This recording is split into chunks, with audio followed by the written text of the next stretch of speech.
જય શ્રી કૃષ્ણ. આજે હું તમને વાત કરીશ સૂર્ય ભગવાનની. હવે શું તમારો સૂર્ય ખરાબ છે કે સારો તમારી કુંડલીમાં એ તમને ખબર નથી પડતી. તો તમે મોડા ઉઠો છો?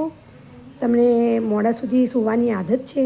શું તમે સવારે 6 વાગે ઉઠી નથી શકતા? શું તમે વારે ઘડે તમારા પપ્પાનું અપમાન કરો છો? પપ્પા જેવા સમાન વ્યક્તિનું, જેવી રીતે કે તમારા દાદા છે કે કોઈ મોટું વ્યક્તિ હોય છે તેનું અપમાન કરો છો? શું તમને ઈગો છે કોઈ વસ્તુનું? તો તમારો સૂર્ય ખરાબ છે. હવે સૂર્ય ખરાબ હોય તો એને સારો કરવા માટેના ઉપાયો. સૌથી પહેલાં તો તમારે 6 વાગે 5થી 6માં ઉઠી જવાનું. બને એટલું શક્ય ઉઠો વહેલા તો બહુ સારું. અને ઉઠીને નાહી ધોઈને સૂર્યનારાયણ ભગવાનને જળ ચડાવવાનું. અને જળ ચડાવીને ઓમ સૂર્યાય નમઃ મંત્રનો 11 વખત જાપ કરવો. એ ના થાય તો સૂર્યનારાયણને પગે તો રોજ લાગી શકો ને, તો પગે લાગવાનો રોજ.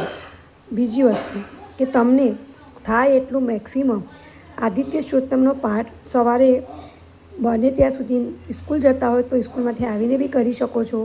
તમે બાળક હો તો મોબાઈલમાં યુટ્યુબમાં બી સાંભળીને કરી શકો છો.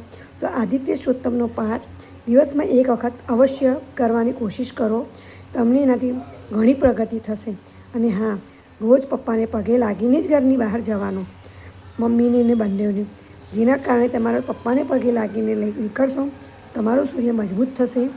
જય શ્રી કૃષ્ણ.